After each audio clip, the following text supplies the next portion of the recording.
Okay. We're doing it live. Fuck it! Alright, so this is going to be a series of videos of me talking about the concept of merching and trading in the world of Magic. The reason why I wanted to do this is because I see a fuck ton of videos on YouTube where people just show some dumbass fucking shit, right? Like they would show one screenshot where they bought Dark Skull for 2 mil, and then they show another screenshot where they sell the same Dark Skull for like a 1 million profit. Like it's just going to be like a series of screenshots where they show their completed merges without any sort of context, any sort of background about how that trade was done, what the person's thought process was going into that trade, how they expected to make money, how they knew that they were going to make money, the risks involved, any of that stuff. It's not very educational, right? So I want to change that today by going over specific items in each video and talking about my approach and my thought process going into that trade. Like if I were to trade an item, here's how I would try to make money from that trade, basically. So before we get into today's item, I want to talk about the sort of pros and cons of why you want to get into trading and merching to begin with.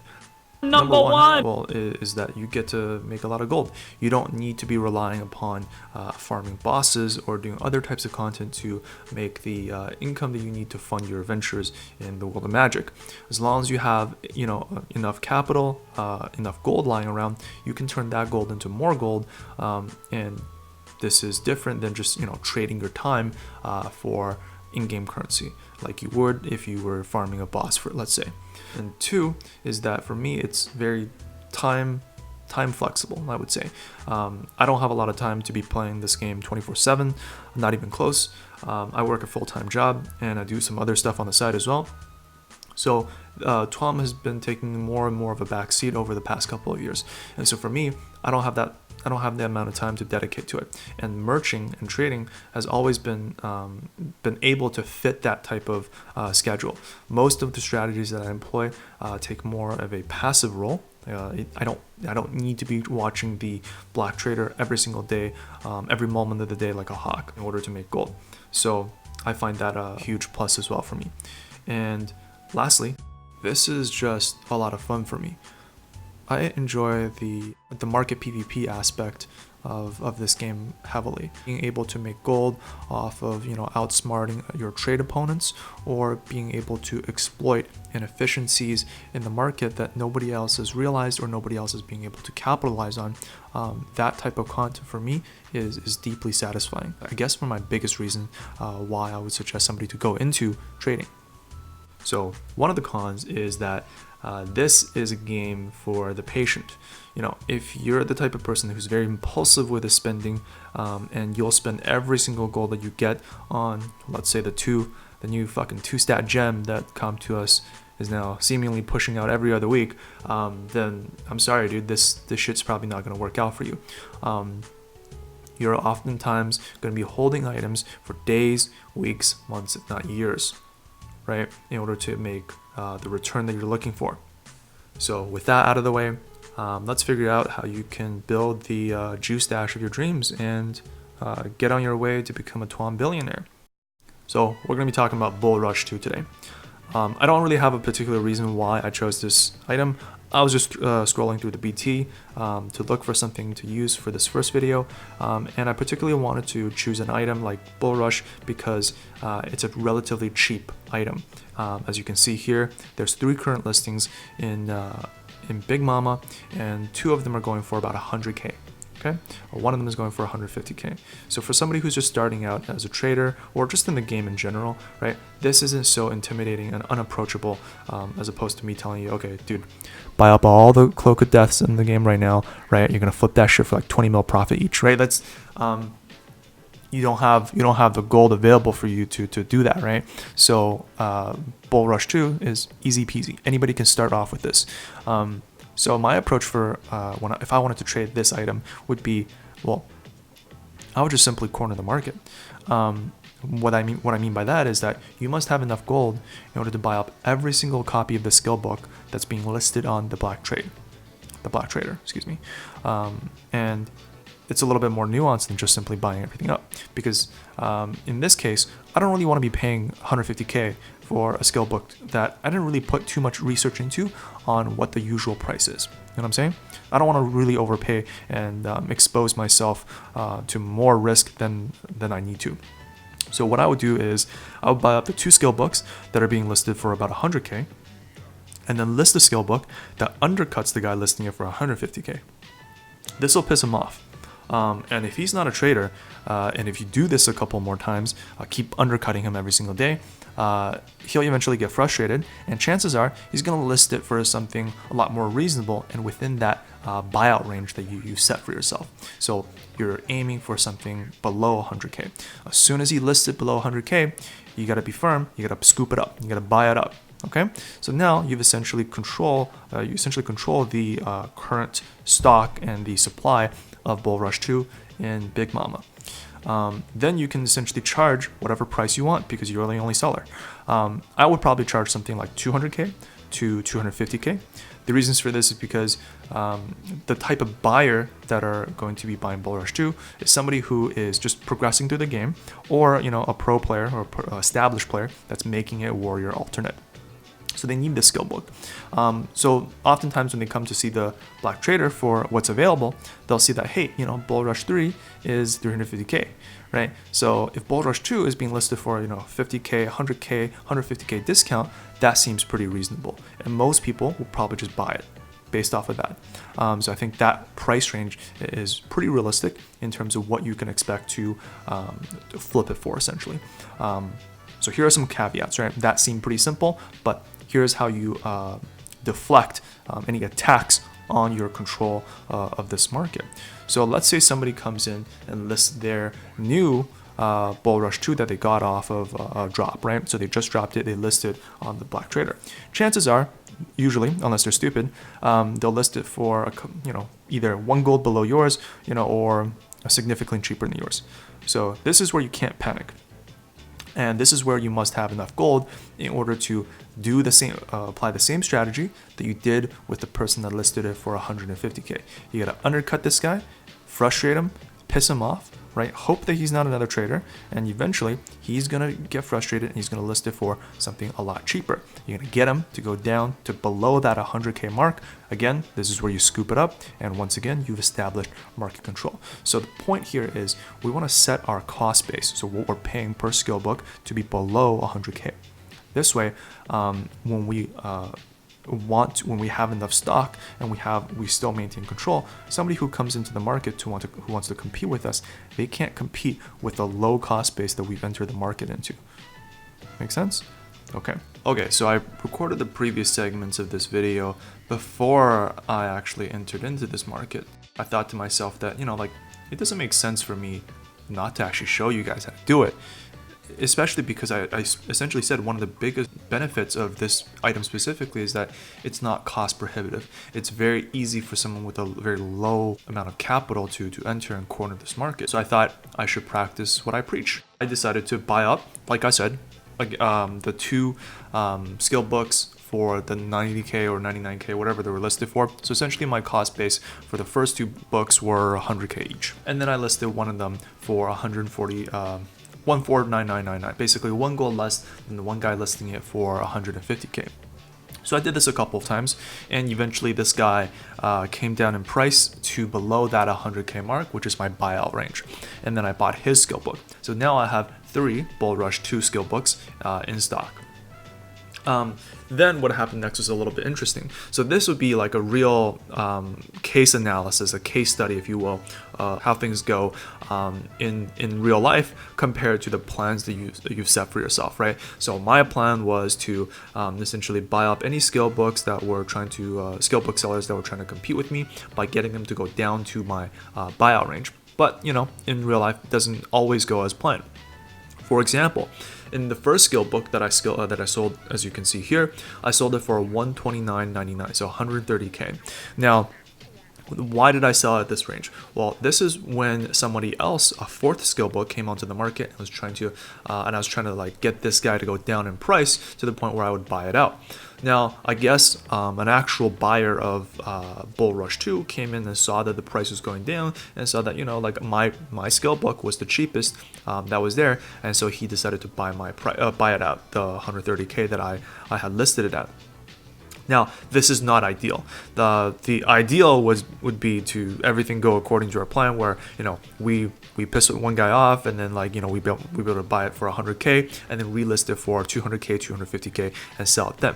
But this isn't bad, right? Because we still haven't lost money, because we were disciplined in sticking to the plan that we had set for ourselves.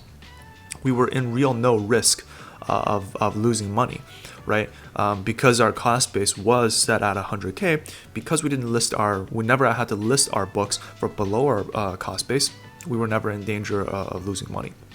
So while this skill book sold for a less profit than we had anticipated and we had wanted, it's a profit nonetheless. And after this, I guess the other person must have sold their skill book as well, because he didn't end up listing it again on the Black Trader, which brings us to our next skill book. So this second skill book sold a couple days later for 150K. Again, this I don't even know if it's like another person who got a drop for Bull Rush 2 and listed it again, or if it's the same person who also happens to be gaming the Bull Rush 2 market. But whatever the case may be, another person came in and listed a Bull Rush 2 below mine. So I employed my strategy once again to undercut him like 1 gold at a time or 3 gold at a time, whatever, right? To piss him off, to get him to come down in price. Again, the same thing happened as the first skill book, where during the process of undercutting, somebody came in who was an actual buyer of Bull Rush 2, or it could be the other person who, for all I know, he came in and listed, he came in and bought the skill book, which was the cheapest at that point, which was me, for 150K. Again, not ideal. We ideally want to sell it for the 200 to 250K range, but we still made a profit nonetheless by selling it at 150K. Okay, and the very last skill book that we sold was this is the golden standard, right? We were able to charge the maximum amount of price that we had anticipated, which is the 250K mark, right? 100K discount from Bull Rush 3. And this is at a point where nobody else was selling Bull Rush 2 other than myself.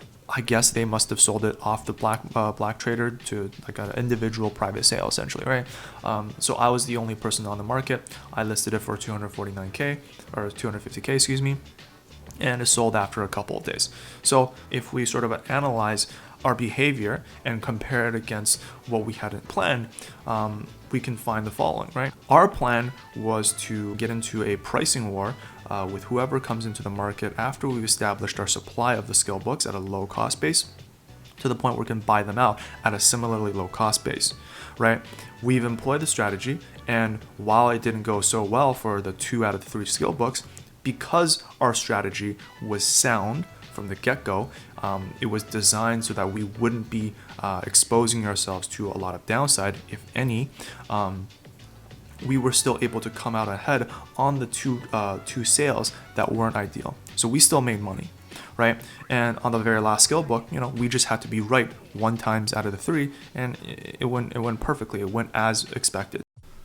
Okay, so let's take a deeper dive into the numbers, all right? So here's a simple spreadsheet that I threw together to summarize the trades that I've conducted for Bull Rush 2 in the past couple of days.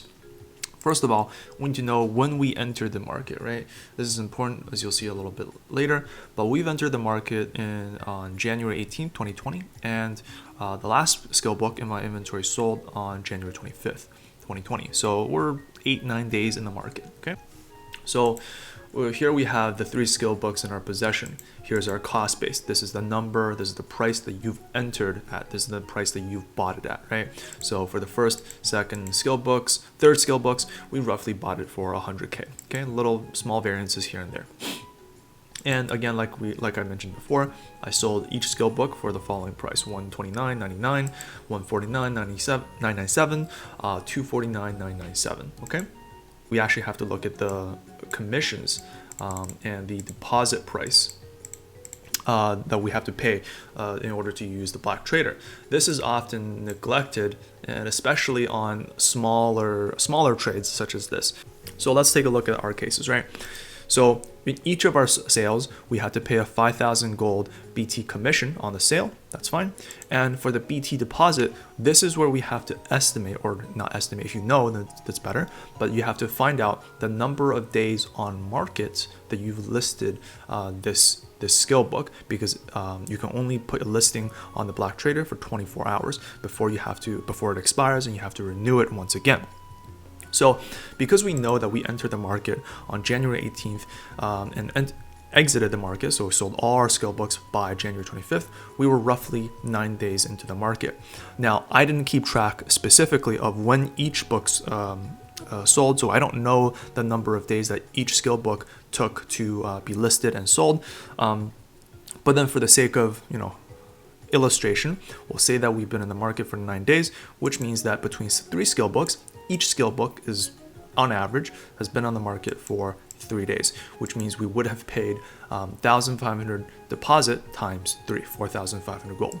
Okay, so that gives us a profit. So the sold price minus your cost base minus your commission minus your deposit of 20,500 gold for the first skill book, 41,497 gold for the second skill book, and 141,497 gold for the third skill book, which gives us a return on investment. So this number means the profit divided by what you paid for, your cost base. This tells you how successful this trade was on a percentage basis, which means you can compare apples to apples between 2 different trades at 2 different cost points. So let's say you bought a Cloak of Death for 45 mil, okay, and you were able to sell that Cloak of Death for 46 mil, right? So hey, that's a 1 million gold profit. Congrats, very good, right? But if you were to compare the return on investment on that sale, on that trade, compared to this trade where we sold a 100,000 skill book, 100,000 gold skill book for 150,000, right? From a return on investment perspective, this is a more successful trade. So yes, even though we made less gold in absolute terms, but in terms of percentages, we made a bigger profit. So why is this important, right? The thing about this is that if you're able to deploy this same strategy of selling a $100,000 thing or 100,000 gold thing for 150,000 gold, and if you're able to scale that and deploy all of your capital endlessly, right? Technically, you would do this over buying that Cloak of Death any day, right? If you had 45 million gold sitting around and you knew you were able to deploy 45 million gold into the Bull Rush 2 market and be able to make a 42%, so a 50K roughly, return on your investment, you would do that every day as opposed to buying the Cloak of Death and flipping it for a measly 1 mil, which is something like, I don't even know, what is that? That's 1 divided by 45, right? So your return on investment is like 2%, right? That's peanuts, right? But in absolute terms, that would be more substantial than 41,000 gold. Okay, so that's the concept of return on investment. And if we aggregate the profits, right, we have in total we made 203,494 gold on our investment of 297,999 gold. This gives us a rounded aggregate return on investment of 68%, right? And to summarize, we put in roughly 300,000 gold and we got out, this is the amount of money that we're left with in our pocket, 1,493 gold. Okay, so I hope this is a really educational illustration and demonstration of how you can make money predictably with a strategy, with a system, and not just going in thinking it's like, oh, I'll buy stuff cheap and sell it high, right? There's more to it than that. So hopefully I'll come back with another video with a different item, a different case study to show you guys different strategies on how you can make gold in the world of magic. I hope you guys learned something, and I'll see you guys next time.